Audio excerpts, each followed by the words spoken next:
अस्सलामुअलैकुम, welcome to novels narrative. कैसे हैं आप सब? उम्मीद करती हूँ कि खैर आफियत से होंगे। जी, तो आज हम स्टार्ट करने जा रहे हैं अपना न्यू नॉवल, लेकिन उससे पहले अगर आपने अभी तक चैनल सब्सक्राइब नहीं किया तो जल्दी से चैनल सब्सक्राइब कर लें, बेल आइकन दबा दें ताकि हर आने वाली नई वीडियो आपको मिलती रहे।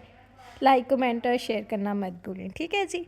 जी, तो आज का जो हमारा नॉवल है बहुत ही मज़े की स्टोरी है, बहुत कमाल का नॉवल है। यकीनन आप लोगों को पसंद आएगा। तो अगर हम नॉवल के बारे में बात करें तो नॉवल है रूड हीरो बेस्ड नॉवल है, इनोसेंट हीरोइन बेस्ड नॉवल है, स्टूडेंट टीचर बेस्ड नॉवल है। हीरो जो है वो टीचर है और इसके अलावा आफ्टर मैरिज बेस्ड नॉवल है। बहुत ही कमाल की स्टोरी है, बहुत मज़े का नॉवल है। शॉर्ट ज़रूर है लेकिन मज़े की स्टोरी बहुत है, ठीक है। तो यकीनन आप लोगों को भी अच्छी लगेगी। तो चलें बगैर वक्त ज़ाया किए हम अपनी आज की स्टोरी स्टार्ट करते हैं और देखते हैं कि हमारी आज की कहानी में क्या होता है। जिस सिम्मत भी देखूं नज़र आता है कि तुम हो, ऐ जाने जहाँ ये कोई तुमसा है कि तुम हो। ये ख्वाब है, खुशबू है कि झोंका है, कि पल है, ये धुंध है, बादल है, कि साया है, कि तुम हो। पता नहीं वो कौन था जो आजकल रोज़ाना डैडी के पास बड़ी पाबंदी और मुस्तकिल मिजाजी से आ रहा था। खासा वेल ड्रेस और डैशिंग सा बनता था। इफ्रा ने उसे दूर दूर से ही देखा था, कभी आमना सामना और मुलाकात नहीं हुई थी। डैडी के कहने पर वो मुलाजिम के हाथ चाय और उसके साथ दिगर लवाजमात बेच दिया करती थी। कभी खुद जाने की जहमत गवारा नहीं की और ना उसने अभी तक डैडी से इसके मुतल्लिक पूछा था और ना उन्होंने अभी तक इसका कोई जिक्र किया था। शायद उन्होंने उसे अपने ऑफिस में नया नया अपॉइंट किया था, या हो सकता है कि वो उनके किसी दोस्त का बेटा हो। बहरहाल वो जो भी कोई था, इफ्रा को उससे कोई दिलचस्पी नहीं थी। उसकी तो अपनी ही दिलचस्पियाँ कुछ कम नहीं थी। वो भला इधर उधर कहाँ देखती या क्या किसी के बारे में मालूमात हासिल करती फिरती। पिकनिक पार्टीज़, डिनर्स, सैर सपाटे, उसे तो इन्हीं तफरीहात से फुर्सत नहीं मिलती थी। यूनिवर्सिटी से आने के बाद ये सब उसके पसंदीदा मशागिल थे। बाप ने उसे हर तरह की आज़ादी और छूट देकर बिल्कुल ही खुदसर बना दिया था और अब वो इतनी आज़ाद हो गई थी कि उनकी बात भी मुश्किल से ही मानती थी। जब वो 7 साल की थी तो माँ एक कार एक्सीडेंट में हलाक हो गई थी। उसे भी काफ़ी चोटें आई थी, लेकिन वो 15 दिन हॉस्पिटल में रहकर ठीक हो गई थी। तो फ़ीक अहमद शेख की तो दुनिया उजड़ गई। काफ़ी अरसे तक वो बीवी का गम बुला ना पाई। रिश्तेदारों और दोस्तों ने दूसरी शादी का मशवरा दिया, लेकिन उन्होंने बेटी को सतीली माँ से बचाने के लिए शादी से इनकार कर दिया और उसे पालने के लिए काया का बंदोबस्त कर दिया और ख़ुद को बिजनेस में इतना मसरूफ़ कर लिया कि बेटी की तरफ से तवज्जो कम होती चली गई। काम और बिजनेस, बस उनकी ज़िंदगी में यही दो बातें रह गई थीं। इन मसरूफियात में बेटी तो कहीं बहुत पीछे रह गई। हर बात के जवाब में पैसे देकर उसका मुंह बंद कर दिया गया। इस तरह से वो भी बाप से दूर होती चली गई। अपनी हर जायज़ और नाजायज़ ख्वाहिश वो खुद ही पूरी करती रहती थी। बाप से वो किसी बात की इजाज़त नहीं लेती थी और आया को खातिर में नहीं लाती थी। कोई रोक टोक करने वाला या बास पुरस करने वाला नहीं था। हर काम में वो अपनी मर्जी और मनमानी करती थी। बेतहाशा दौलत और आज़ादी ने उसे खुदसर और मगरूर बना दिया था और अब आज़ादी और खुदसरी में बेबाक होकर वो इतनी आगे निकल गई कि उसका कंट्रोल होना मुश्किल हो गया था। वह डैडी के हमरा लाउंज में बैठा चाय पी रहा था कि जीन्स और टी शर्ट पहने हुए, शोल्डर पर पर्स लटकाए, ऊपर से वो तेज़ी से कूदती हुई उतरी थी। डैडी, मैंने आपसे इंग्लिश पोइट्री पढ़ाने के लिए किसी ट्विटर का बंदोबस्त करने के लिए कहा था। आपने उसका इंतज़ाम किया या नहीं? उसने ट्रॉली में रखी प्लेट में से एक रोस्टेड का काजू मुंह में रखते हुए कहा था। तो फ़ीक अहमद हाजिम के सामने अपनी बेटी का हुलिया और बेबाक अंदाज से कर कुछ शर्मिंदा से हो रहे थे। मोहतरमा खासी बिगड़ी हुई शय मालूम होती हैं। हाजिम कॉफ़ी का घूंट भरती हुए सोच के रह गया था। मैं कोशिश कर रहा हूँ बेटा, चंद दिन में कुछ ना कुछ इंतज़ाम हो जाएगा। वो इस वक्त बेटी को यहाँ से टालना जा रहे थे। डैडी प्लीज़ ज़रा जल्दी कुछ करें, इंग्लिश पोइट्री तो बहुत मुश्किल है, मेरे तो बिल्कुल समझ में नहीं आती है। डोंट वरी बेटा, तुम इनसे मिलो, ये हाजिम यज़दानी है। हेलो, उसने बाप के कहने पर उसकी तरफ देख कर एक रस्म पूरी कर दी। हाजिम ने भी धीरे से हेलो कहते हुए सर हिला दिया। अच्छा डैडी, मैं ज़रा बाहर जा रही हूँ, उसने कहा और गाड़ी की चाबी चलाती बाहर चली गई। हाजिम काफ़ी हैरान हुआ कि उसने बाप से इजाज़त देने की ज़रूरत ही महसूस नहीं की। बताया और चली गई। उसने तफीक साहब की तरफ देखा। उनके चेहरे पर शर्मिंदगी और खजालत साफ ज़ाहिर थी। उसने फ़ौरन अपनी नज़रें हटा ली। बेटी उन्हें शर्मिंदा करके जा चुकी थी, अब उन्हें शर्मसार नहीं करना चाहता था। हाजिम बेटा, मुझे आपसे थोड़ा सा काम है। बल्कि काम क्या है, एक गुजारिश है। वो इस वक्त काफ़ी आजिज़ी के साथ बात कर रहे थे। आप कहिए तो फ़ीक साहिब, ऐसे में क्या बात है? हाजिम ने संजीदगी से कहा। असल में मुझे एक इंग्लिश ट्विटर की तलाश है। मैंने काफ़ी कोशिश की मगर मुझे कोई ढंग का ट्विटर नज़र नहीं आया। अगर ये काम आप कर दें तो। मतलब ये कि मैं आपकी बेटी के लिए कोई ट्विटर तलाश करूं? नहीं नहीं, मेरा मतलब है कि अगर आप उसे पढ़ा दें तो आपकी बड़ी मेहरबानी होगी। मैं आपका बड़ा एहसानमंद हूँगा। और फिर सबसे बड़ी बात यह कि आप मेरे लिए काबिलियत पार आदमी हैं, मेरे देखे बाली हैं। वो खामोश रहा। आप इनकार नहीं कीजिएगा, मैंने बड़ी उम्मीद के साथ आपसे बात की है। वो धीरे से हंस दिया। तौफीक साहिब, आप तो जानते हैं कि डैडी के बाद बिजनेस की तमाम जिम्मेदारियां मुझ पर आ पड़ी हैं। सारा दिन ऑफिस में गुजारने के बाद जब शाम को घर आता हूँ तो उस वक्त मैं इतना थक चुका होता हूँ कि फिर ना तो कहीं जाने का दिल चाहता है और ना ही कोई काम करने को जी करता है। ऑफिस के फाइलें भी किसी किसी दिन तो देख नहीं पाता हूँ, कहीं ना आने की वजह से। अब तो मुझे मगरूर का खिताब भी मिल चुका है। घर आके तो बस ये दिल चाहता है कि पढ़ के सो जाऊँ, फिर सुबह उठूँ। मुझे आपकी तमाम मसरूफियत का अंदाज़ा है और आपकी मजबूरी को अच्छी तरह से समझता हूँ, लेकिन इन सब बातों के बावजूद भी मुझे आप ही का ताउन हासिल है और मदद दरकार है। मैं समझता हूँ कि आप मेरी बेटी को अच्छी तरह से हैंडल कर लेंगे। वो बहुत खुशामदाना अंदाज में बात कर रहे थे और हाजिम परेशान हो रहा था। तो फ़ीक साहब, सब मसरूफियत एक तरफ और ये बात एक तरफ कि मैंने कभी ये काम किया नहीं है, मुझे पढ़ाने का कोई तजर्बा नहीं है। हाजिम साहब, कोई भी काम करने से पहले उसका तजर्बा नहीं होता है। आप कोशिश तो कीजिए, आगे अल्लाह मालिक है। मैं सब जानता हूँ, लेकिन फिर भी मैं आपकी ही हेल्प चाहता हूँ। उन्होंने उसे इतना मजबूर किया कि उसे हथियार डालने ही पड़े थे। ओके तो फ़ीक साहब, आप इस कदर मजबूर कर रहे हैं तो मैं कल से आ जाऊँगा। मैं रात 8 बजे आऊँगा। मैं चलता हूँ। वो एकदम खड़ा हो गया। मैं आपका बहुत मशकूर हूँ। वैसे तो वो बहुत ज़हीन है, लेकिन बस ज़रा लाउबाली सी है। आप उसे अपने तरीके से समझा बुझा लीजिएगा। वो गर्दन हिला के उनसे हाथ मिलाकर आगे बढ़ गया था और फिर दूसरे दिन अपने वादे के मुताबिक वो 8 बजने में 10 मिनट पर उनके ड्राइंग रूम में मौजूद था। और इस वक्त उसे यहाँ बैठे हुए तकरीबन पौन घंटा गुजर चुका था। मुलाजिम उसे बिठा कर गया था तो वो भी नहीं लौटा था। कोफत और गुस्से के मारे उसका बुरा हाल होने लगा। मुलाजिम चाय लेकर आया तो उसने इन मोहतरमा को दोबारा बुलाने के लिए कहा था। साहिब, मैंने बीबी से तो उसी वक्त कह दिया था कि आप आए हैं। वो किसी से फ़ोन पर बातें कर रही थी। आपको बिठाने के लिए कहा था। हासिम अपनी बेवकूफ़ी पर चल के रह गया था। नवाबजादी खुद को समझते क्या है? 4 दिन में दिमाग दुरुस्त करके ना रख दिया तो मेरा नाम भी हाजिम नहीं। मुलाजिम चाय रख कर जा चुका था। उसने गुस्से के मारे चाय की तरफ देखा भी नहीं। उसका दिल तो चाह रहा था कि उठकर चला जाए, लेकिन अब उसने इस बिगड़ी हुई लड़की का दिमाग ठिकाने लगाने का फ़ैसला कर लिया था। 8:45 बजे वो चंद किताबें हाथ में उठाए ड्राइंग रूम में दाखिल हुई और सामने उसी डैशिंग से बंदे को देखकर हैरत ज़दा रह गई। आप मुझे पढ़ाएंगे? उसे बड़ा अचंभा हुआ। उसने अटक अटक के पूछा था। जी हाँ, मेरी बदबख्ती है कि मैं ही आपको पढ़ाऊँगा। उसने बुरी तरह से चल के सोचा। पढ़ाऊँगा तो मैं ही, लेकिन अगर आप नहीं पढ़ना चाहते तो वापस चला जाता हूँ। वो उठने लगा तो वो एकदम चीख पड़ी थी। Oh no no no sir, please बैठिए। उसने हाथ के इशारे से उसे बैठने के लिए कहा था। मैं बिल्कुल आपसे ही पढ़ना चाहती हूँ। उसका दिल एकदम खुशगवार से अंदाज में धड़कने लगा। हाजिम की परफ्यूम की महक उसके हवासों पर छाने लगी थी। डैडी ने मुझे बताया था कि कल तुम्हें हाजिम यज़दानी पढ़ाने आएंगे। मुझे तो पता ही नहीं था कि वो आप हैं। इफ़रा ने उसके बाएं तरफ वाले सोफ़े पर बैठते हुए कहा था। पता होता तो अब क्या करती? हाजिम ने गहरी नज़रों से देखते हुए पूछा तो वो एक पल के लिए सटपटा गई और ज़ेरे लब जी कहते हुए कुछ अजीब से अंदाज में उसकी तरफ देखने लगी। आप अपनी किताब निकालिए। हाजिम ने उसकी हैरत को कतई नज़रअंदाज करते हुए कहा। जो चीज़ आपको समझ में नहीं आती है पहले वही बताइए, ताकि सबसे पहले मैं आपको वही समझाऊँ। हाजिम ने नहायत संजीदगी से कहा। मुझे पोइट्री बहुत मुश्किल लगती है क्योंकि मुझे इससे कोई दिलचस्पी ही नहीं है। फिर शायद मुश्किल लगने की भी यही वजह है। आप अपनी बाकी दिलचस्पियाँ कम करके इस तरफ ध्यान दें तो शायद इसमें कुछ दिलचस्पी भी पैदा हो जाएगी और ये मुश्किल काम आसान भी हो जाएगा।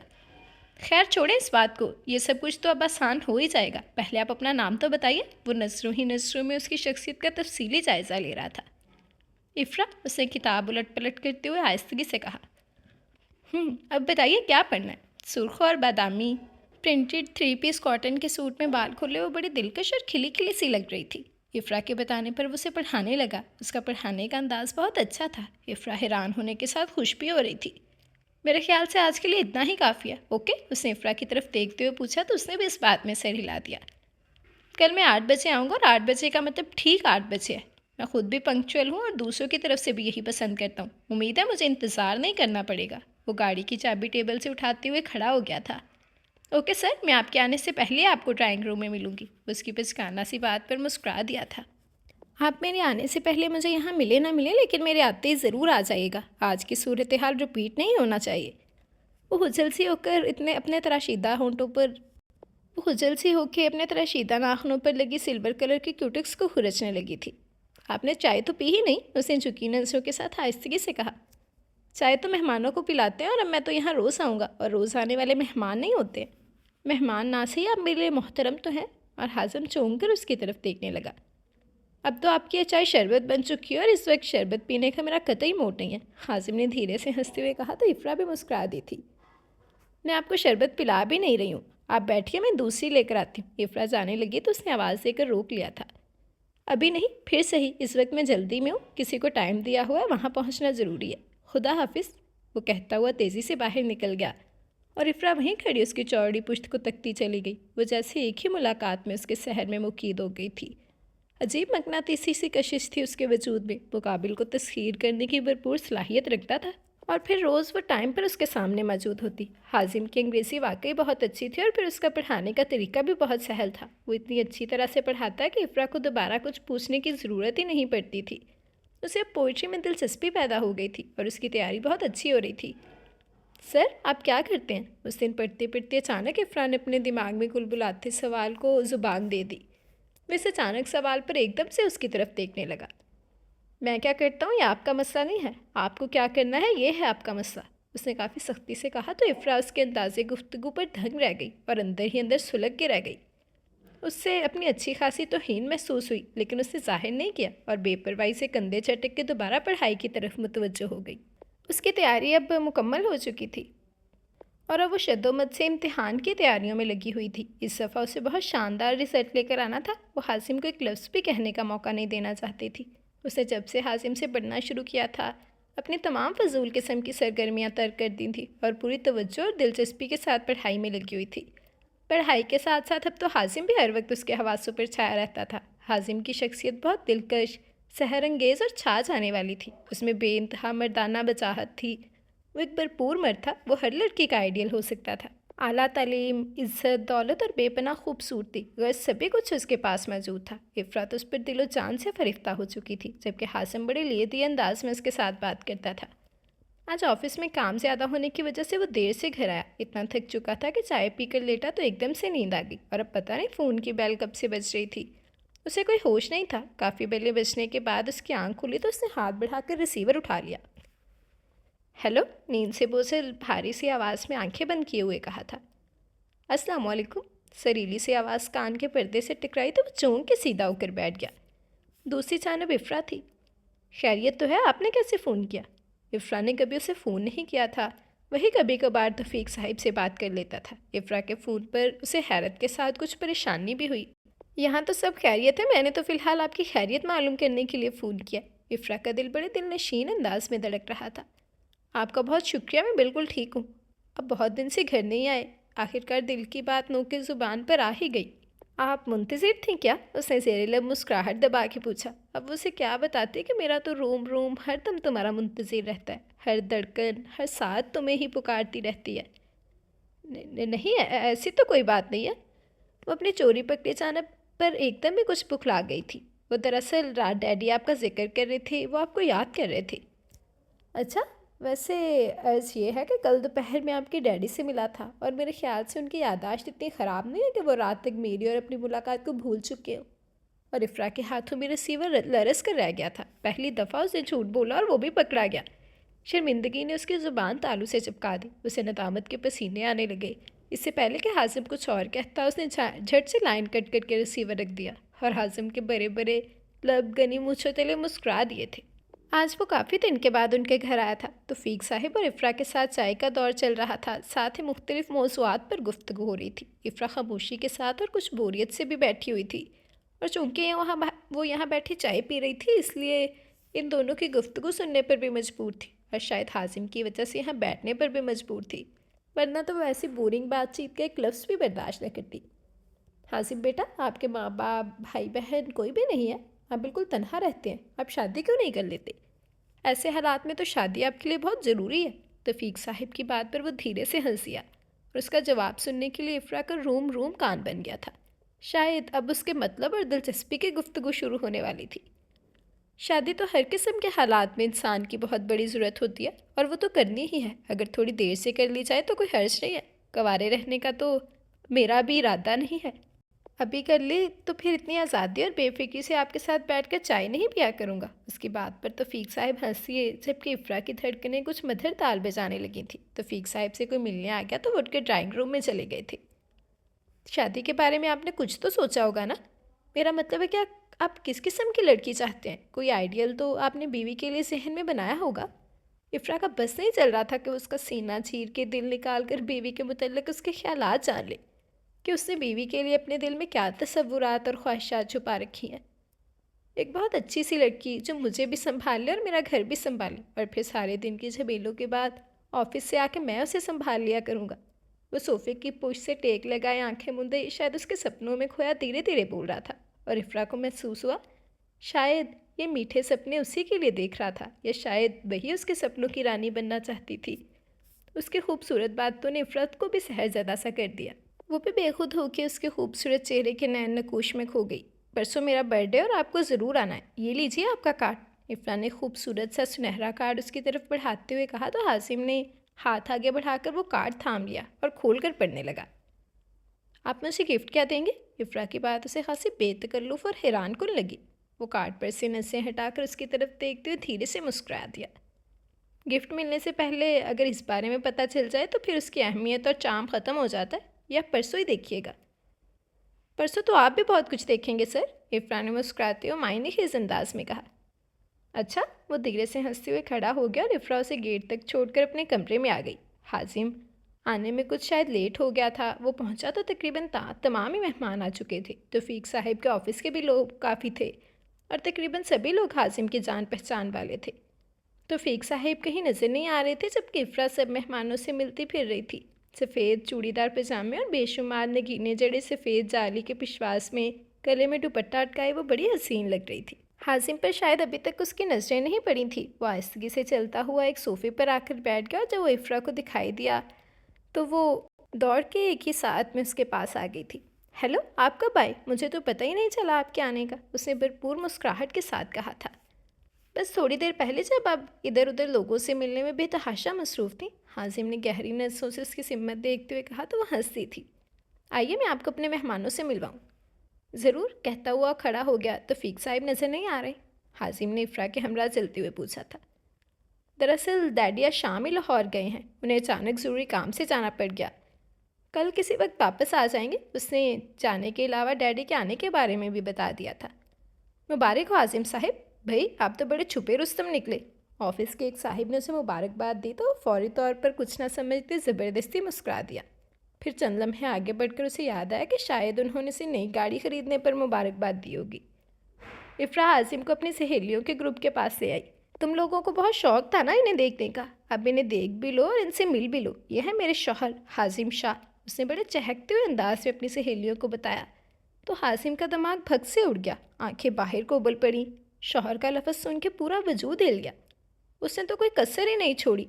उसने किस सुकून से हासिम के सीने में मिसाइल दाग दिया। आसमान पैरों तले और ज़मीन सर पर आ गई, और वह अहमक लड़की उसकी हर कैफियत से बेखबर उसे वहीं छोड़कर अपनी सहेलियों के हमरा आगे बढ़ गई।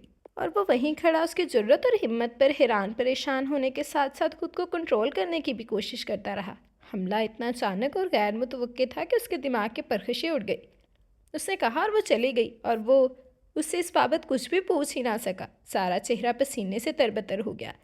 पसीना बह बह कर कानों और गर्दन में जाने लगा तो उसने जेब से रुमाल निकाल कर जल्दी जल्दी सारा चेहरा पोंछ डाला। वो ऐसे चम गया था जैसे कदम ज़मीन के अंदर गड़ गए हों। इस वक्त उसके दिमाग में आंधियाँ सी चल रही थी। पूरा वजूद तेज़ शक्लों की जद में था, और वह जालिम तितली की तरह उड़ती और चहकती फिर रही थी। अब उसे ज़फ़र साहिब की मुबारकबाद का मतलब भी समझ में आ गया। गोया उसके पहुंचने से पहले ही उसकी ना होने वाली शादी की खबर यहाँ पहुंच चुकी थी। इफ़रा यहाँ मौजूद तमाम लोगों के सामने उसे अपना शौहर जाहिर कर चुकी थी। वो बड़ी मुश्किल से खुद को घसीटता हुआ चेयर तक लाया और उस पर डहसा गया। इस वक्त उसकी बड़ी अजीब हालत हो रही थी। लग ही नहीं रहा था कि वो इस वक्त बैठा हुआ है। ऐसा महसूस हो रहा था जैसे उसका वजूद हवाओं में मुअल्लक है। दिमाग साई साई कर रहा था। चारों तरफ कितने लोग हैं, क्या हो रहा है, वो इस वक्त किस तकरीब में आया हुआ है, उसे कुछ खबर, कोई होश नहीं था। इस लड़की के एक जुमले ने उसे हवास मुअत्तल कर दिए थे। काफ़ी देर तक उसकी यही कैफियत रही। वो बड़े मजबूत हिसाब का मालिक था, लेकिन इस खबर ने तो हिसाब पर बिजलियां गिरा दी थी। बहरहाल आहिस्ता आहिस्ता ख़ुद को कंट्रोल कर ही लिया। जब हवास बहाल हुए और नॉर्मल हुआ तो इस आफत पर नज़र पड़ी। जो चमकता चेहरा लिए एक खनकती हंसी के साथ सबसे मिलती फिर रही थी। उसे तो कभी इस लड़की के बारे में कुछ सोचा ही नहीं था, और उसने कुछ ना होने पर भी उसे अपना सब कुछ बना के दुनिया के सामने पेश कर दिया। अभी तक वो मुकम्मल तौर पर खुद को कंट्रोल नहीं कर सका था। इस वक्त भी कुछ बदहवास और परेशान सा बैठा था कि उसकी सहेलियों का टोला उसके सर पर आ गया। हासिम भाई, आपने हमारी इतनी प्यारी सी सहेली के साथ निकाह तो चुपके चुपके पढ़वा लिया, लेकिन शादी हम आपको ऐसे नहीं करने देंगे। यूँ चुप चुपाते अपने दोस्त साहब के हवाले नहीं करेंगे। बारात धूमधाम से लेकर आनी होगी। इन सब ने हंसते खिलखिलाते हुए उसके गिर्द घेरा डाल के उसे छेड़ना शुरू कर दिया। तो गोया मोहतरमा ने अपनी रुस्सी की गुंजाइश बाकी रखी है, उसने तपते खौलते दिमाग के साथ सोचा। उसके सीने में चिंगारियां सी भरनी थी। इन सब बातों के जवाब में वो खामोश रहा और बोलता भी क्या। उसने तो बोलने के लिए कुछ छोड़ा ही नहीं था, और इस वक्त वो सबके सामने तमाशा बनाना भी नहीं चाहता था। वो तो उसके करीब से भी नहीं गुजर रही थी जो वो उससे उसकी बाबत कुछ दरियाफ्त करता। वो खाना खाए बगैर और इफ्रा को बताए बगैर वहाँ से उठ गया था। वो पता नहीं कैसे गाड़ी ड्राइव करके घर पहुँचा। आते ही ठंडे पानी के कई ग्लास चढ़ा के अपने अंदर लगी हुई आग को कम करने की कोशिश की, और बेडरूम में आकर तकियों के सहारे नींद दराज हो गया। वो सर से पैर तक आग बना हुआ था। अभी तक वो ये समझ नहीं सका था कि इफ्रा ने ऐसा क्यों किया, और वो भी इतने लोगों के सामने। उसमें तो उसके और उसके बाप की भी बेइज्जती और बदनामी थी, लेकिन उसने तो बोल्डनेस की इंतहा ही कर दी। इतने लोगों के सामने किस धड़ल्ले से उसने उसे अपना शौहर साबित कर दिया था कि हाजिम के लिए झिटलाना भी मुश्किल हो गया। वो नहायत मजबूत किरदार का इंसान था। हर कोई उसकी शराफत और पाक दामनी से वाकिफ़ था, लेकिन आज जो हुआ था कि उसके फरिश्ते भी नहीं सोच सकते थे। एक ज़रा सी लड़की ने भरी महफिल में उसे अपना शौहर साबित करके उसके वजूद की धज्जियाँ बिखेर दी थी। अगर वो आज ही सबके सामने इस निकाह को जुटला देता तो बात एक मजाक बन के यही ख़त्म हो जाती। लेकिन वो तो इस नए रिश्ते के इंकशाफ पर बुचंका रह गया था। तमाम कुव्वतें हिम्मतें मुंजमद हो गई थी। बिल्कुल गंग होके रह गया था। कुछ कहने और पूछने का तो मौका ही नहीं मिला, बल्कि इस खबर से पहले ही वो तो लोगों की मुबारकबादें वसूल कर रहा था। अगर वो इस रिश्ते को झुटलाएगा और अपनी ज़ात के हवाले से लोगों के सामने सफाइयाँ पेश करेगा तो इसमें उल्टी बदनामी ही हाथ आएगी, और लोगों पर अपनी ज़ात का एतबार भी जाएगा। सबकी नसों में वो एक धोखेबाज और फरेबी बन जाएगा। सभी हंसी उड़ाएंगे कि इस वक्त खूब मुबारकबादें वसूल के और अब इनकार हो रहा है। अगर ऐसा ही था तो उस वक्त असल बात क्यों ना बताई। इफ्रा ने तो उसे अच्छी तरह से ट्रेप कर लिया था। रात पता नहीं कैसे कैसे बेचैनी से करवटें बदलती गुजरी गई। सुबह वो तैयार हुए बगैर कुछ खाए पिए बगैर तौफीक साहब के घर पहुंच गया। मुलाजिम उसे इतनी सुबह देखकर हैरान हुआ, क्योंकि वो सुबह के वक्त तो कभी आया ही नहीं था। तौफीक साहब हैं घर पे? उसने मुलाजिम की हैरत की परवाह किए बगैर इत्मीनान से तौफीक साहब के बारे में पूछा। हालांकि वो जानता था कि वो रात को घर नहीं आए होंगे, और वो चाहता भी यही था। नहीं जी, साहिब तो अभी नहीं आए हैं। अच्छा, इफ्रा बीबी हैं घर पे? अब उसने उस जालिम के बारे में पूछा जिसने उसके दिल का चैन करार रात की नींद छीन कर उसे एक ही रात में कहाँ से कहाँ पहुँचा दिया था। जी साहिब, बीबी अपने कमरे में हैं, आप आइए। और मुलाजिम उसे अंदर ला के इफ्रा के कमरे तक छोड़ के चला गया। उसने मजबूत हाथ से आहिस्तगी से हैंडल घुमाया तो दरवाज़ा खुलता चला गया। वो बेड पर बड़ी बेखबर पड़ी सो रही थी। उसने घड़ी देखी, 9:15 बज रहे थे।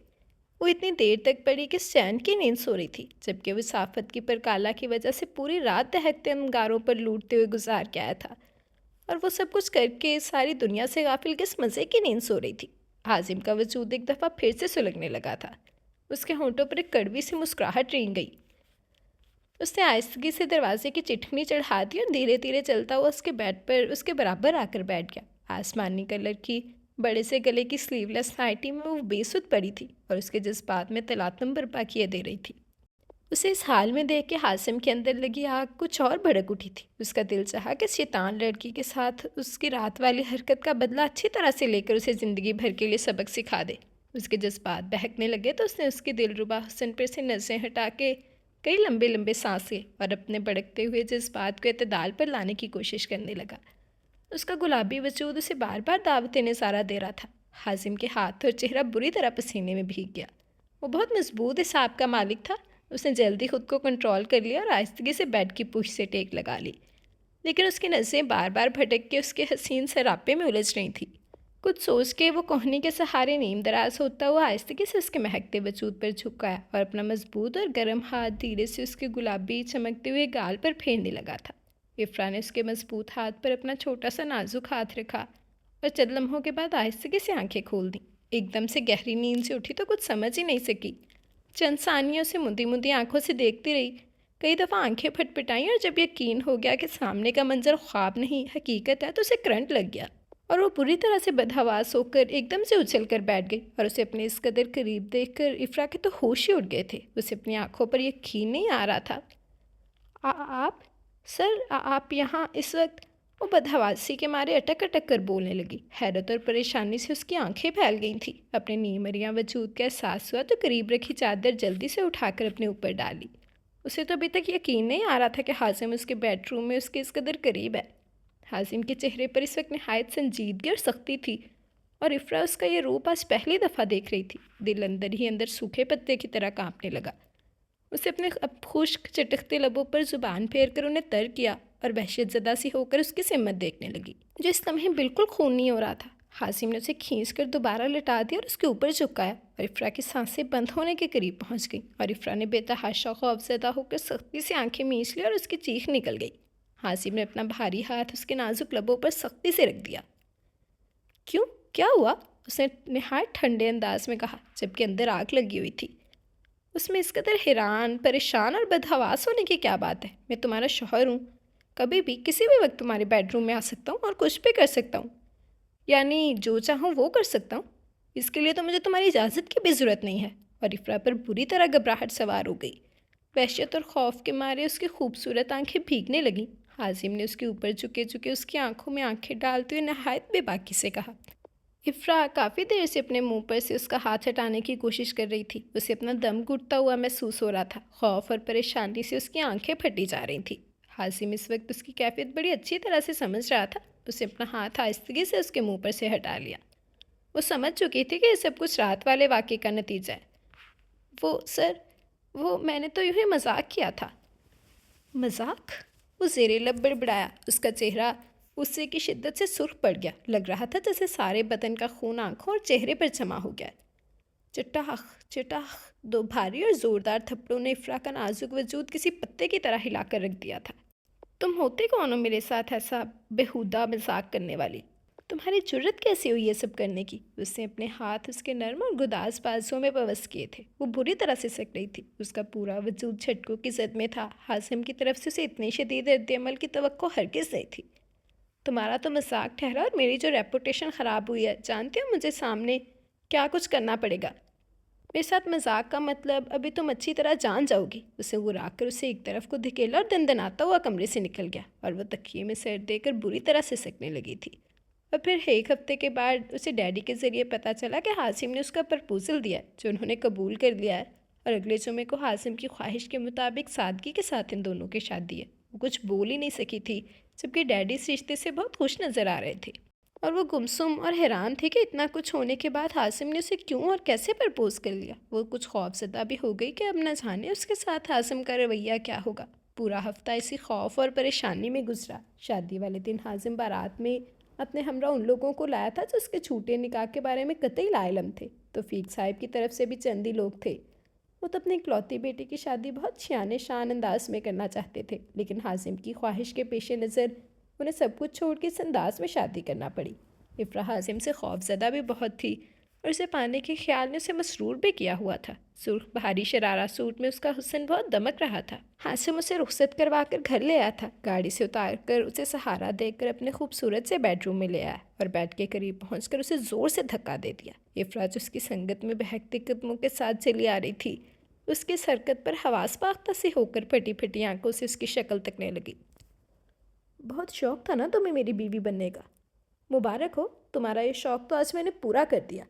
हासिम ने एक टांग बेड पर रखकर उस पर कोहनी टकाते हुए उसका हसीन सिरापे पर गहरी और तेज़ नजरें डालते हुए एक एक लफ्ज़ चबा चबा कर अदा किया था तो उसने छिनप के सिर नीचे झुका लिया था। और यकीनन आज की रात के हवाले से बहुत से शौक़ और अरमान भी तुम्हारे दिल में होंगे। फिक्र नहीं करो, वो सब भी आज चाहती पूरे कर दूंगा। उसने इफ्रा की थोड़ी पकड़कर उसका चेहरा ज़रा सा ऊंचा करते हुए कहा और शर्म के मारे उसका चेहरा जलने लगा और पूरा बदन पसीने में नहा गया था। और अब क्यों इतना शर्मा रही हो? तुम तो निकाह से पहले ही मुझे अपना शौहर बना के तमाम हकूक़ मुझे दे चुकी थी। उसने ज़रा सा झुक कर गहरी सी नज़र उसके खूबसूरत चेहरे पर डालते हुए कहा तो इफ्रा के दिल की धड़कनें गोया ढोल बजाने लगी थी। शाम को वलीमे था और वलीमा का एहतमाम हासिम ने शहर के महंगे तरीन होटल में किया था। इफ़रा का शादी का सूट वलीमे के सूट से भी ज़्यादा भारी और खूबसूरत था और आज वो कल से भी ज़्यादा हसीन लग रही थी। गहरे फिरोज़ी और ऑफ वाइट कंट्रास्ट के दबके और तिल्ले के काम से भरे खूबसूरत जोड़े में इफ़रा चांद की तरह चमक रही थी। हाजिम भी ब्लैक 3 पीस सूट में बड़ा शानदार लग रहा था। बड़ी आसूदा सी मुस्कुराहट उसके बड़े बड़े होंठों पर लहरा रही थी। वो बड़ा खुश और मुतमईन नज़र आ रहा था और सब मेहमानों की बड़ी खुशदिली के साथ रिसीव कर रहा था। उसने वलीमे में बहुत से लोगों को मदऊ किया था, जिनमें मिलने जुलने वालों के अलावा काफ़ी रिश्तेदार भी शामिल थे और सभी दोनों की जोड़ी की बहुत तारीफ़ें कर रहे थे। हासिम की नज़रें बार बार इधर उधर से होकर उसके हसीन रूप पर आकर रुक रही थी। हासिम ने रिफ़्रेशमेंट में आइसक्रीम, फालूदा, सैंडविचेस और कोल्ड ड्रिंक्स थी। सब चीज़ें इतनी मज़ेदार और आला क्वालिटी की थीं कि सब ने खूब सैर होकर खाया था। खाने पीने से फारिग होने के बाद कुछ लोग चले गए और कुछ दुल्हन देखने स्टेज पर पहुंच गए। हासिम भी अब इफ़रा के बराबर आकर बैठ गया था। हासिम के ख़ानदान में एक बड़ी दिलचस्प और अजीब सी रस्म थी कि वलीमे वाले दिन दुल्हन दुल्हा की मुट्ठी खोलती है और मुट्ठी खुल जाने की सूरत में वो दुल्हा से उसकी इस्तात के मुताबिक जो भी फरमाइश करती है उसे पूरी करनी होती है। हासिम की रिश्तेदार खातून रस्म करने के लिए आगे बढ़ी और हासिम ने सबके कहने के मुताबिक अपनी बाई मुट्ठी बंद करके इफ़रा के आगे कर दी। ज़रा भारी भरम की फरमाइश करना, दुल्हा मियाँ से बड़े दौलतमंद हैं। किसी ने पीछे से हाँक लगाई तो गनी मूँछों तले हासिम के लब धीरे से फैल गए थे। शोरब के हनीमून की फरमाइश कर दी थी। किसी शरीर से लड़के ने आइडिया दिया। उसके चारों तरफ से मुख्तलिफ आवाज़ें आने लगीं। वो मुट्ठी खोलने की भरपूर कोशिश कर रही थी। ऐसा लग रहा था जैसे कोई लोशन लगा के मुट्ठी बंद की गई हो। उसने तो अपनी ताकत और मेहनत इस्तेमाल कर ली। सब शोर मचा रहे थे, जल्दी करो कि गर्दान जा रही थी, लेकिन यहाँ तो अपनी पूरी जान लगा चुकी थी। उसका फुलादी हाथ था कि खुलकर ही नहीं दे रहा था। क्या बात है दुल्हा मियाँ, आज दुल्हन को सारा दिन भूखा रखा है क्या? कुछ खाने पीने को नहीं दिया? ये बेचारी तो एक मुट्ठी नहीं खोल पा रही है। किसी साहिब ने हंसते हुए शोखी से कहा तो बाकी सब लोग भी हंस दिए थे। सब ने हल्लड़ बारी मचाई हुई थी और वह दुश्मन जहाँ भी इस रस्म का लुत्फ ले रहा था कि अचानक उसके मजबूत हाथ पर चंद गरम गरम बूंदें गिरी और उसने फ़ौरन ही अपनी मुट्ठी ढीली कर दी और इफ़रा ने जल्दी से उसका हाथ खोलकर मजबूती से पकड़ लिया। मैं कहीं भागा नहीं जा रहा हूँ, तुम्हारे करीब ही हूँ, मेरा हाथ छोड़ दो, सब हूटिंग कर रहे हैं। हासिम ने उसके कान के करीब मुँह करके आहिस्तगी से कहा तो उसने जल्दी से उसका हाथ छोड़ दिया और छिनप के सर झुका लिया था। इफ़रा को उसका हाथ पकड़ने का एहसास ही नहीं हुआ था। वाकई में सब लोग अपने अपने अंदाज में इन दोनों पर शौक से फ़िक्र चुस्त कर रहे थे और इफ़रा शर्मिंदा सी सिर झुकाए बैठी थी। सब ने हासिम से फरमाइश करने के बाद बहुत कहा, लेकिन उससे कुछ नहीं मांगा। बस यूँ ही खामोश बैठी अपने हाथ रगड़ती और दबाती रही, जो हासिम की मुट्ठी खोलने के चक्कर में दुखने लगे थे। घर आकर उसने तमाम जेवर उतार कर डब्बों में रखा, मेकअप साफ़ किया और कपड़े बदल के हाथ मुँह धोने के बाद फ्रेश होकर बेड पर आकर लेट गई और घर आके उस सालिम बेपरवाह इंसान ने उस पर एक निगाह गलत डालना भी गवारा न की, जो वहाँ अपना लोहे का पंसा बंद किए बड़े मज़े से उसके नर्म नाजुक हाथों से खुलवा के मज़े ले रहा था और यहाँ आकर बिल्कुल लाताल्लुक़ हो गया था। उसे अपना बंदोबस्त अलग कमरे में किया हुआ था। इफ़रा के कमरे में तो वो झांकने की भी जहमत नहीं करता था और वो सारा दिन घर में पड़ी अपनी तन्हाइयों से लड़ती रहती थी। हाजिम सुबह ऑफिस जाता तो शाम को वापस लौटता था। घर आके या तो अपने कमरे में बंद हो जाता या फिर कुछ देर टीवी देखकर वक्त गुजार लेता या शायद दिल बहला लेता। वो घर में कहाँ है, क्या कर रही है, उसे इस बात से कोई सरोकार नहीं होता था। वो अब तक अपने उसी जुर्म की सज़ा काट रही थी। हासिम ने ना तो उसे माफ़ किया था और शायद ना ही कबूल किया था। वो अंदर ही अंदर जलती, कुटती, तड़पती, सिसकती रही। जब दिल बहुत भर आता तो नैन कनवल छलक पड़ते, लेकिन उस बेहिस इंसान को खबर नहीं होती थी। वो अपनी ही मसरूफियत में मगन रहता। इफ़रा को कभी कभी तो ऐसा महसूस होता जैसे हासिम ने उसके साथ शादी महज इस मजाक का बदला लेने के लिए किया, क्योंकि उसे तो बीवी से कोई दिलचस्पी थी ही नहीं। बीवी क्या होती है, उसके हकूक़ क्या हैं और शोहर के फ़राइज़ कौन कौन से हैं, वो हर बात से बेखबर और लाताल्लुक़ बना हुआ था। बस ऐसे उसे ला के एक तरफ को डाल दिया था और उसकी ज़रूरियात और अपनी ज़िम्मेदारियाँ सब कुछ भुलाए बैठा था। काफ़ी दिन से वो डैडी की तरफ नहीं गई थी। डैडी इस खुशफहमी में मुब्तला थे कि बेटी अपने शौहर के हमरा अपने घर में बहुत खुश है, इसलिए बाप की याद अब ज़रा कम कम ही आती है। उन्हें क्या खबर कि अब तो हर लम्हे से सिर्फ बाप का घर और उनकी मोहब्बत और याद बहुत तड़पाती रहती है। अपना घर तो दोज़ख महसूस होता है जिसमें वो रात दिन तपती सुलगती रहती है। उसे पता ही नहीं चला कि बाप की याद में उसका पूरा चेहरा आंसू से भीग चुका है। आज सारा दिन वो उन्हें याद करती रही और उसकी मोहब्बत की ताकत थी कि शाम को डैडी ढेरों लवाज़मात के साथ लदे फंदे उससे मिलने चले आ गए। हाजिम भी इस वक्त घर पर ही था। डैडी की आवाज़ सुनकर वो भी अपने कमरे से बाहर निकल आया और बड़े तपाक के साथ उनसे मिला। भाई, तुम दोनों तो शादी के बाद मुझे बिल्कुल ही भूल गए हो। ऐसी ज्यादती तो नहीं करो मेरे साथ। तुम्हारे अलावा मेरा है ही कौन? डैडी ने धीरे से हंसकर कहा तो इफ्रा बेबसी से उनकी तरफ देख के रह गई। उसकी शादी के बाद वो कितने कमज़ोर और तन्हा हो गए, इस दुख पर उसकी पलकें भीग गई थी। जल्दी से दूसरी तरफ चेहरा करके उसने अपनी आंखें रगड़ डाली। मुबादा डैडी देख ही ना ली। डैडी केक, मिठाई और ढेरों फ्रूट्स लेकर आए थे। डैडी, आप ये सब क्यों ले आई? बेटी के घर बाप खाली हाथ कैसे आ सकता है? और फिर मेरा सब कुछ तुम दोनों का ही तो है। उन्होंने मोहब्बत से उसकी तरफ देखते हुए कहा तो वो खामोशी से सब चीज़ें उठाने लगी। हाजिम बेटा, क्या आजकल बहुत मसरूफ़ हो? बहुत दिन से तुम दोनों ने मेरे घर का रुख ही नहीं किया। अब के डैडी ने बराह रास्त हाजिम को मुखातिब किया था। मेरे पास तो फुर्सत होती है, शायद आपकी साहिबजादी शादी के बाद ज़्यादा मसरूफ़ हो गई हैं।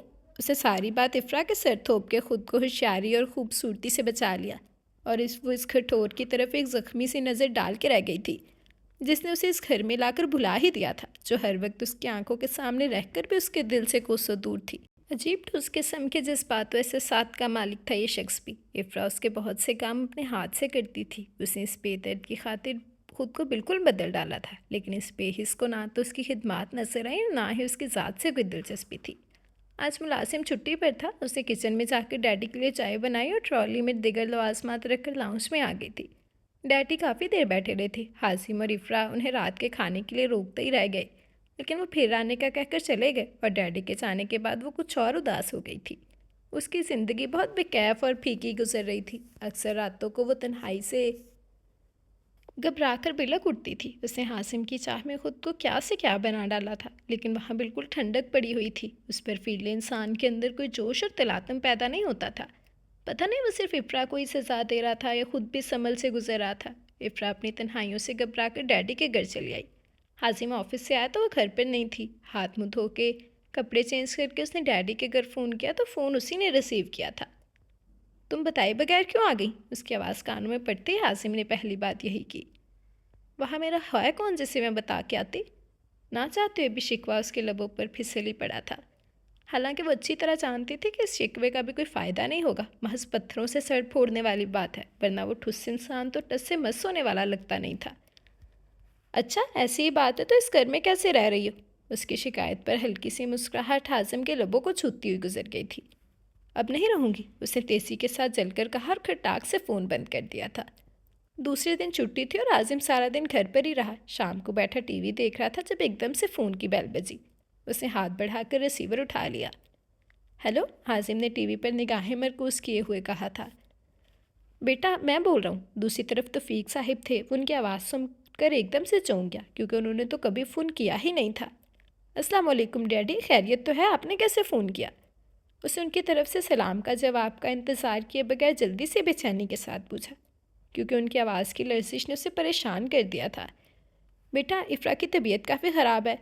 तुम आ सकते हो तो फ़ौरन आ जाओ। और इफ़्रा के बारे में सुनकर रिसीवर उसके हाथ में काम के रह गया था। क्या बात है डैडी, क्या हुआ उसे? हासिम ने तेज़ी से बदहवास होकर पूछा था।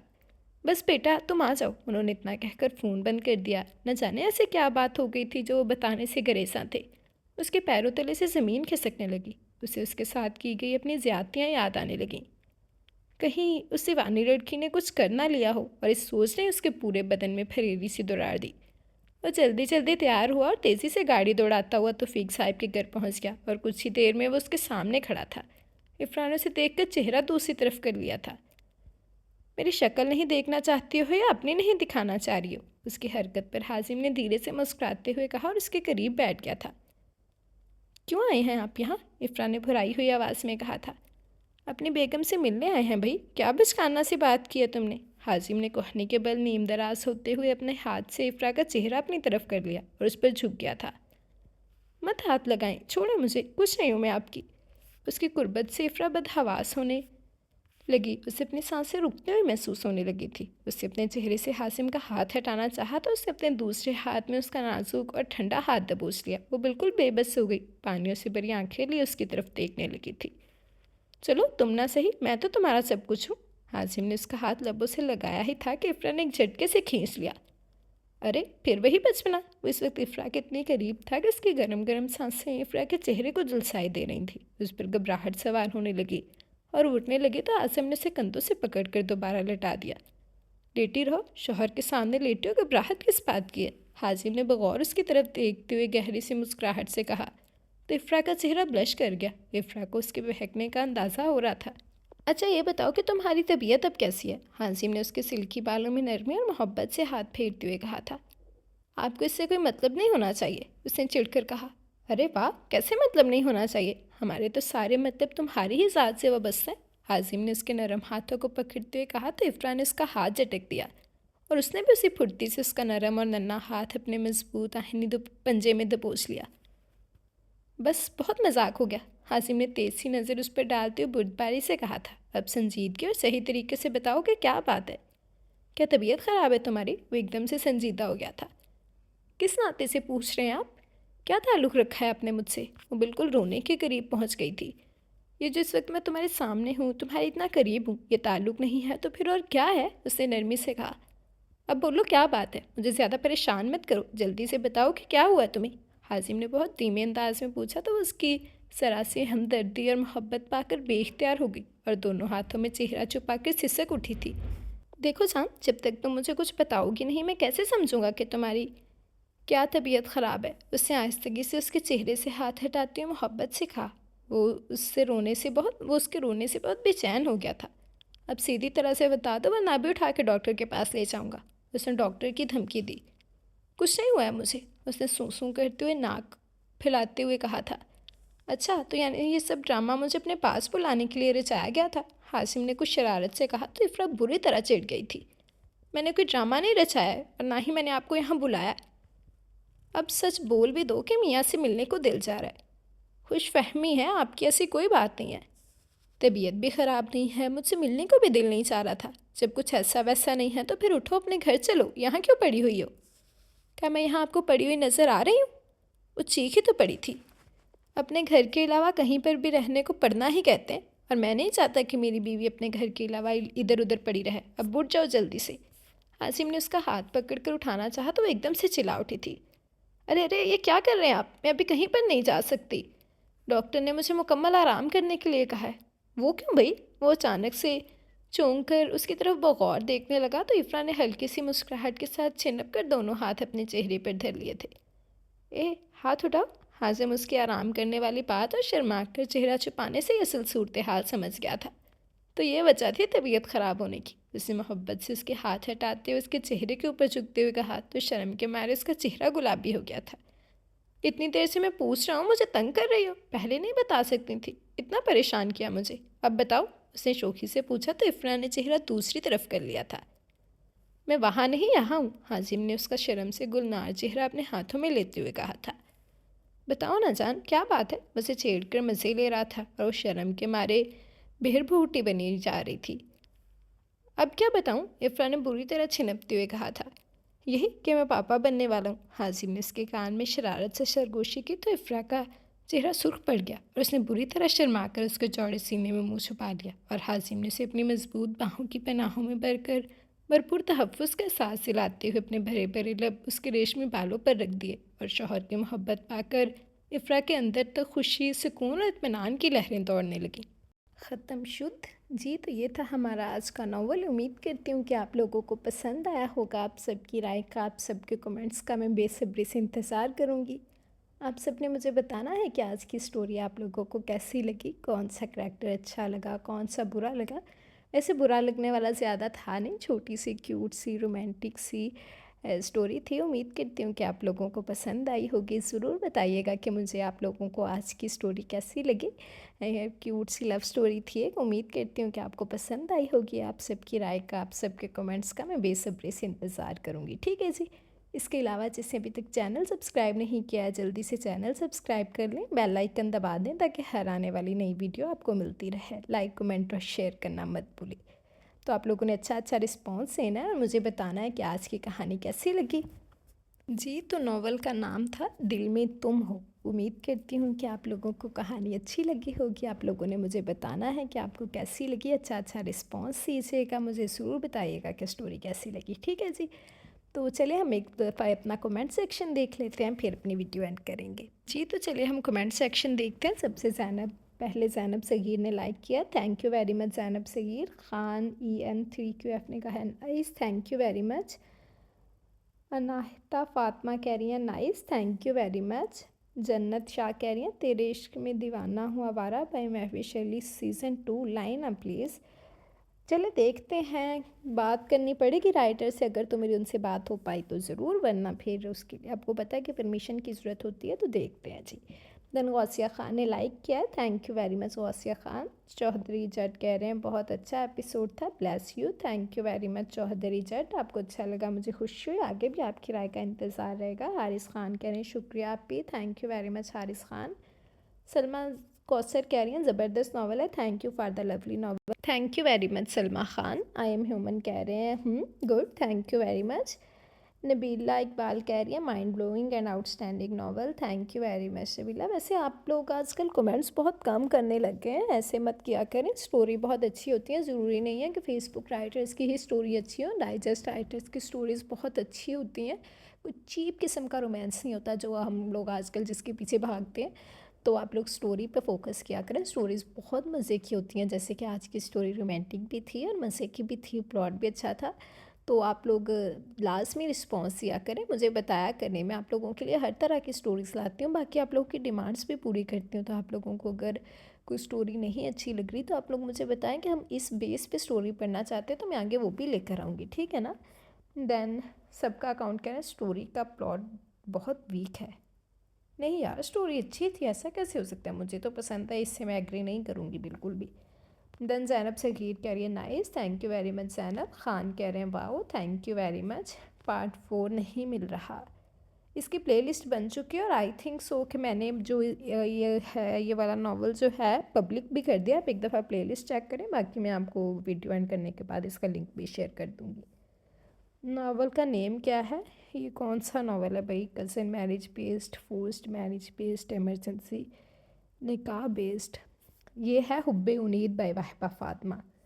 देन ज़रीना कह रही हैं अस्सलाम वालेकुम, शुक्रिया, वालेकुम अस्सलाम, thank you very much Zarina. Haris Khan कह रहे हैं शुक्रिया आप भी, thank you very much Haris Khan. Jameel Ahmed कह रहे हैं थैंक्स फॉर एप्पी आप भी, thank you very much Jameel Ahmed. Again कह रहे हैं nice एप्पी, thank you very much. Salma Kausar कह रही हैं बहुत ज़बरदस्त नावल है, thank you so much for the ज़बरदस्त novel, thank you very much, आपको अच्छा लगा, मुझे खुशी हुई, आगे भी आपकी राय का इंतज़ार रहेगा। देन सोल डेवलपमेंट कह रही हैं हाय आप भी कैसी हैं, हेलो, अल्हम्दुलिल्लाह मैं बिल्कुल ठीक हूँ, आप कैसी हैं, दुआ करें प्लीज़, मेरे पेपर स्टार्ट हो गए हैं, अल्लाह पाक आपको कामयाब करे, बेस्ट ऑफ लक, इंशाल्लाह आप ज़रूर कामयाब होंगे और मेरी दुआएं आपके साथ हैं, अच्छे अच्छे पेपर्स देख के जल्दी जल्दी वापस आ जाएं, ठीक है जी।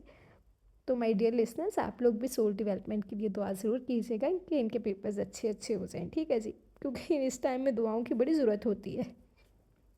देन सुमियार शेख कह रहे हैं ज़बरदस्त novel, thank you very much. Zainab Sagheer कह रही है nice, thank you very much Zainab. Jameel Ahmed कह रहे हैं नाइस नावल आप भी, thank you very much. Salma Kausar कह रही है nice novel, thank you Salma. Ghausia Khan कह रही है nice novel, thank you very much Ghausia Khan. Zarina कह रही हैं अस्सलाम वालेकुम, वालेकुम अस्सलाम, थैंक यू।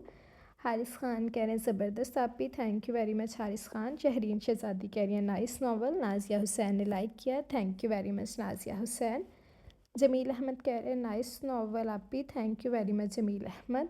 अब्दुल बाकी कह रहे हैं लाइक किया इन्होंने, thank you very much. Noor Fajar ने लाइक किया, thank you very much Noor. Haris Khan कह रहे हैं ज़बरदस्त आप भी, thank you very much Haris Khan.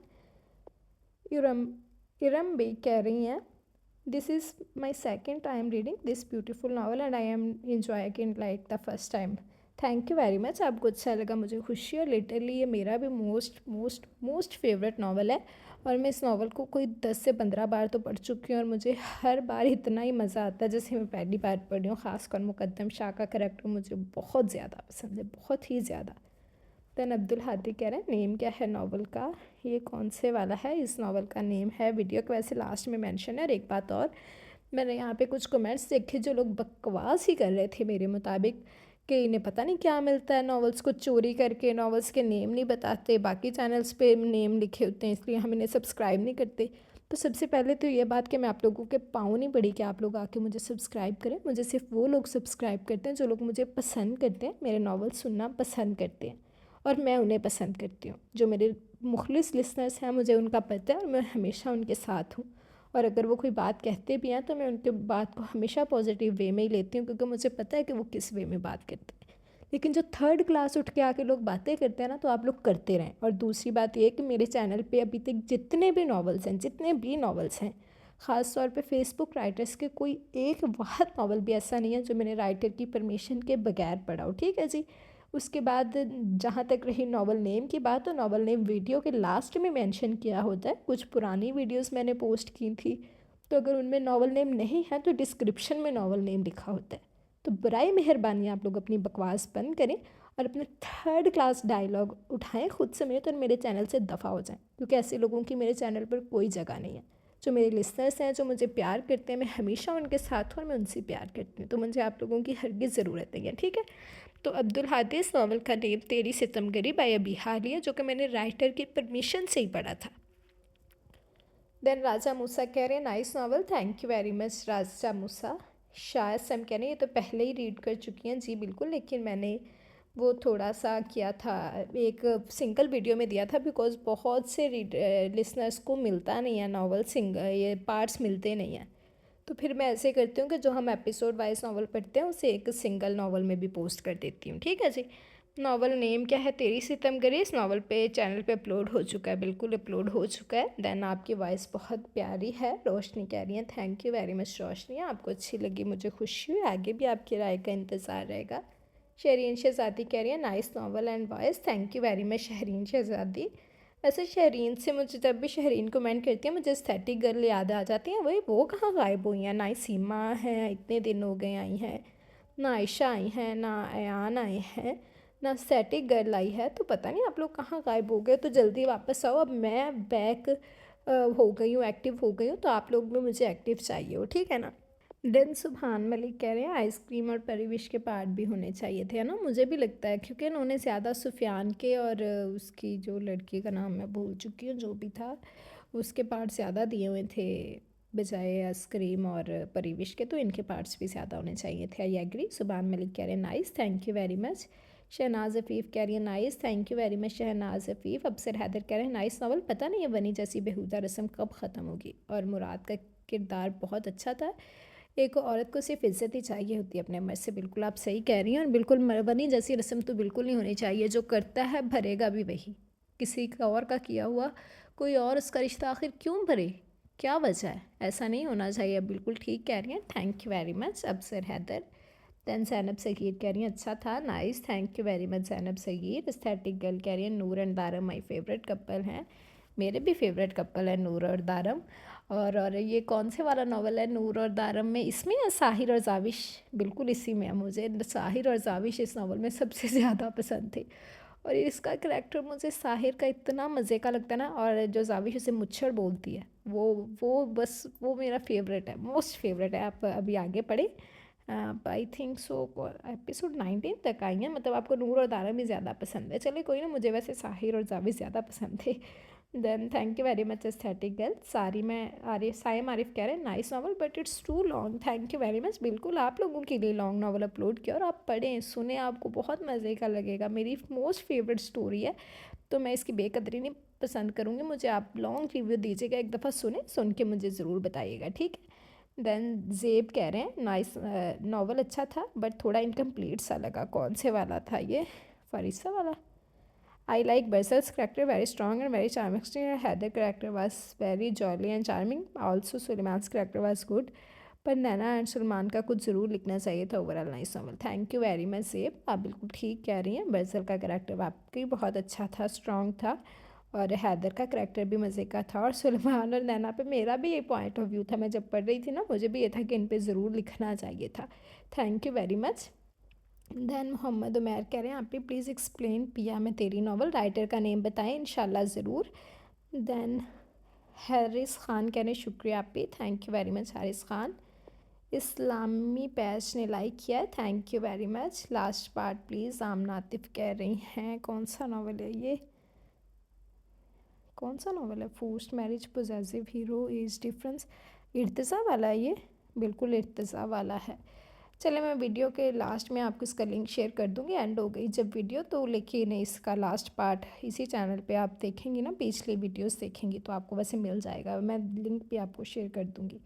Then सुमियार Sheikh ने best novel, thank you very much. Nadia Khan कह रही हैं नावल नेम, कौन सा नावल है ये? नावल नेम आप प्ले लिस्ट चेक करें, प्ले लिस्ट बन चुकी है, बाकी वीडियो के लास्ट में भी मेंशन है। आई एम ह्यूमन कह रही हैं बेचारा हैदर, हैदर वाकई बेचारा था, बिल्कुल आप सही कह रही हैं। सलाहा कह रही हैं nice novel, thank you very much Salaha. आप कहाँ गायब थी भाई, काफ़ी अर्से के बाद आई हैं आप। देन वहाज कह रहे हैं good writing, thank you very much Wahaj. Then Sahar कह रही हैं बहुत ज़बरदस्त novel, thank you Sahar. Then Rumaan Ajmal कह रही हैं आपने ये पहले भी पढ़ा है। बिल्कुल, मैंने आपको बताया ना कि मैंने सोचा है कि हम जो एपिसोड वाइज नॉवेल्स पढ़ते हैं उससे मैं एक सिंगल वीडियो में भी दिया करूं, ताकि बहुत से लोगों को नहीं मिलते, पार्ट्स नहीं मिलते। आपने देखा होगा मैं जब कमेंट सेक्शन देखती हूँ अभी भी यही था कि इसका सेकंड पार्ट, इसका थर्ड पार्ट, तो मेरा होता है कि मैं एक दफ़ा इसे सिंगल पार्ट में भी दे दूँ, तो इस वजह से मैं इसे सिंगल पार्ट में दे देती हूँ, ठीक है। वसीम ख़ान कह रहे हैं ज़बरदस्त, thank you very much Waseem Khan. Then Zeba Parveen कह रही हैं इतनी ही लंबी और इतनी ही मज़े की, आप एक दफ़ा सुने आपको यकीनन ज़रूर मज़े की लगेगी, ठीक है। शहरीन शहज़ादी कह रही हैं nice novel, thank you very much Shehreen Shehzadi. Shahnaz Afeef कह रही हैं awesome, thank you very much Shahnaz. Haris Khan कह रहे हैं ज़बरदस्त आप भी, thank you very much Haris. Junaira कह रही हैं thank you Junaira. Then Urhan ASS कह रहे हैं बहुत बहुत अच्छा, मज़ा आया, थैंक यू वेरी मच, आपको अच्छा लगा मुझे खुशी हुई, आगे भी आपकी राय का इंतज़ार रहेगा। देन फिज़ान आहिद ने लाइक किया, thank you very much. Then Jabbar Anjum ने कहा है beautiful novel, thank you very much, आपको अच्छा लगा मुझे खुशी हुई, आगे भी आपकी राय का इंतज़ार रहेगा। सुबहान मलिक कह रहे हैं नाइस, थैंक यू सुबहान मलिक। ज़ैनब सगीर ने लाइक किया, थैंक यू ज़ैनब। मुझे समझ नहीं आ रहा स्टोरी कहाँ से आगे बढ़ी, आप आहिस्ता आहिस्ता पढ़ें, आपको आहिस्ता आहिस्ता सब समझ आ जाएगा सुहेब, तो आहिस्ता आहिस्ता ही समझ आएगी। थोड़ी बहुत ना सस्पेंस था, मैंने इसके लोगों में भी आई थिंक सो इसके थंबनेल में नहीं डाला था, सॉरी थंबनेल कही जा रही हूँ टाइटल में, लेकिन ये थोड़ी सस्पेंस बेस्ड थी ना, घुमाने फिराने वाली, तो आहिस्ता आहिस्ता ही समझ आएगी। देन जरीना कह रही हैं बहुत बहुत ज़बरदस्त है, thank you very much Zarina. Then Zeb कह रही हैं बहुत मज़ेदार, thank you very much Zeb, बहुत अच्छा नावल था, राहिम ने ठीक किया, अलिशबा डिज़र्व डैट, बिल्कुल अलिशबा तो डिज़र्व करती थी कमीनी मनूस औरत।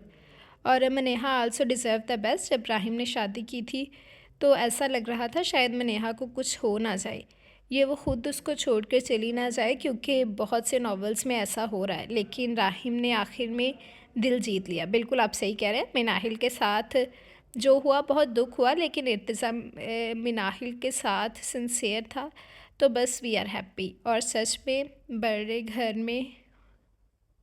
घर में हो तो बरकत होती है, लेकिन कहते हैं ना अंत भला तो सब भला। Very interesting novel, thank you very much, आपका कमेंट बहुत बहुत ज़्यादा अच्छा था। और लिटरली आप सही कह रही हैं कि जब अंत भला तो सब भला, तो बात वही आ जाती है कि जब सब हैप्पी हैप्पी एंडिंग हो गई तो हम भी हैप्पी हैं। तो थैंक यू वेरी मच ज़ेब, आपका कमेंट बहुत मज़े का था, आगे भी आपकी राय का मुझे बेसब्री से इंतज़ार है, और गायब मत हो जाइएगा आप भी, ठीक है।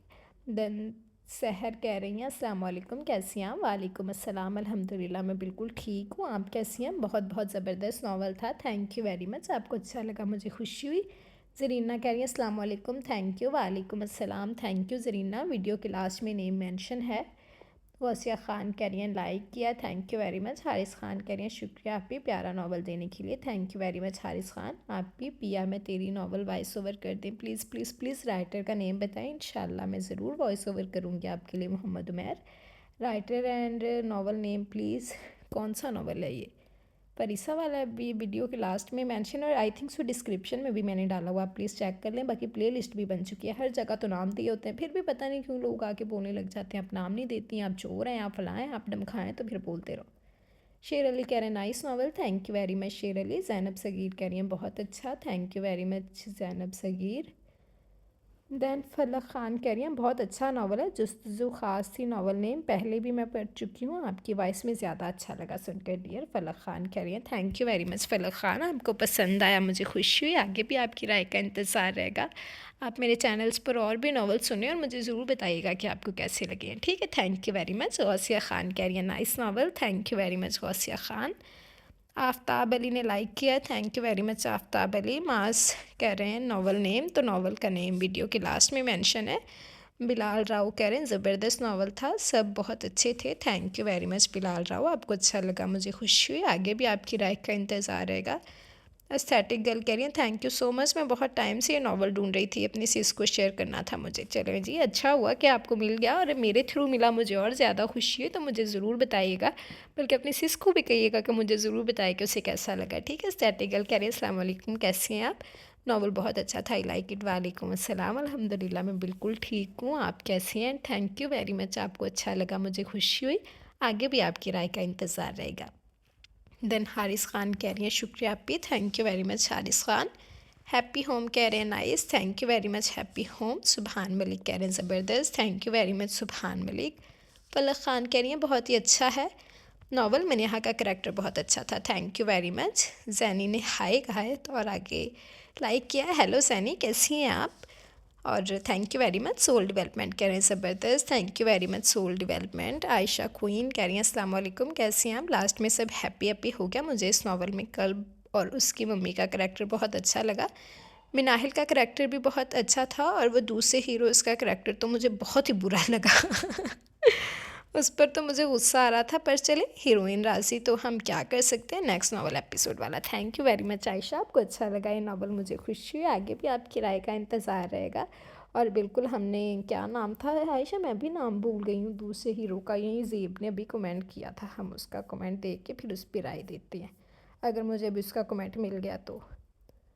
मामा मामा मामा कहाँ है, राहिम राहिम, हाँ राहिम ने वाकई चवलें मारी थी, लेकिन राहिम सुधर गया और मनेहा ने उसे माफ़ कर दिया, तो हम कौन होते हैं बीच में फसादी पुफियाँ बनने वाले, तो ठीक है। बाकी एपिसोड वाइज इंशाल्लाह जल्द स्टार्ट करूँगी, जल्द लेकर आऊँगी, तो आप लोग आज के नावल का बताइएगा। आज का नावल मुझे पसंद था, तो मुझे पता है आपको भी पसंद आएगा, तो आप लोगों ने लाजमी सुनना है और मुझे बताना है कि आज का नावल कैसा लगा। ज़्यादा लड़ाई झगड़े फसाद नहीं था, सिंपल सी क्यूट सी शॉर्ट सी लव स्टोरी थी, तो उम्मीद करती हूँ कि आपको पसंद आई होगी, ठीक है। तो आपने मुझे ज़रूर बताना है कि कैसी लगी।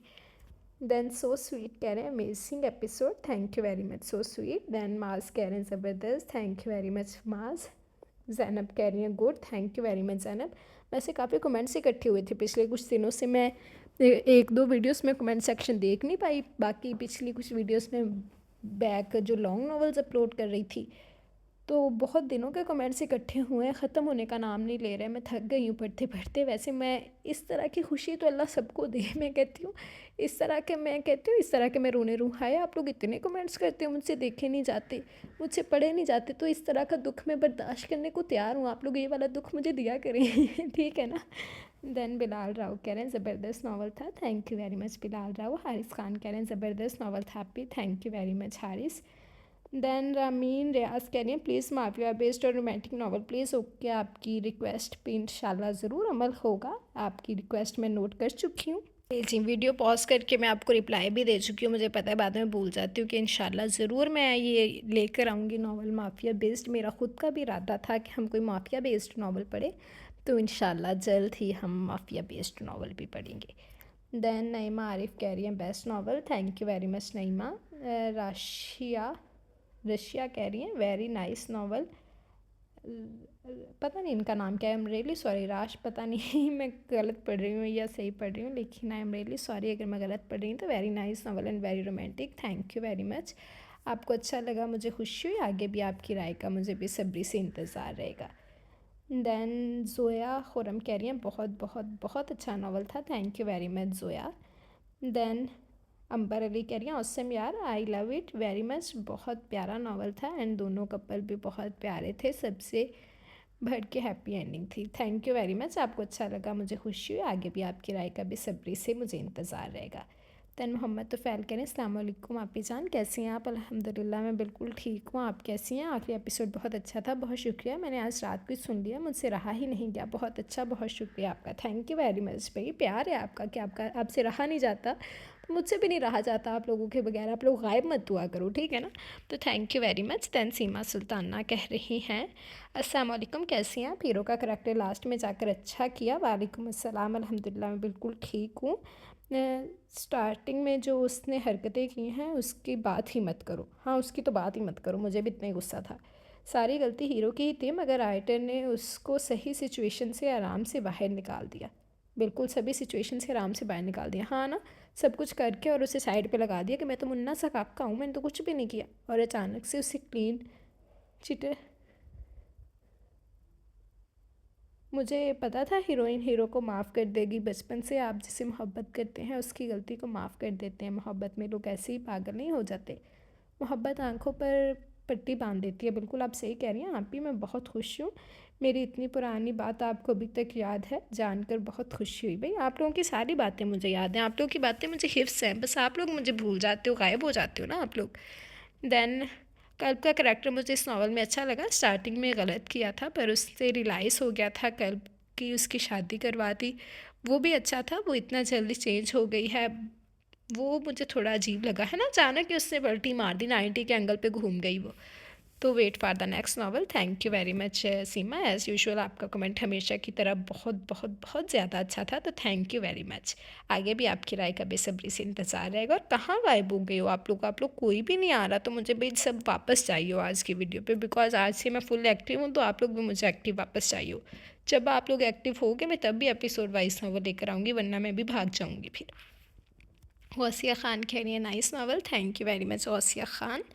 हुदा शफ़ीक कह रही है nice novel, thank you very much Huda. नाम तो बता दिया करो, बिना नाम नेम के नावल हद है, हद ही है आप लोगों की भी। आप लोग भी देखने की ज़हमत कर लिया करें कि प्लेलिस्ट बन चुकी हैं, ये नावल पहले भी अपलोड हो चुका है। वैसे आहे मोहब्बत बाय निशाल अज़ीज़ को मैं 100 बार बता चुकी हूँ, बता देती हूँ।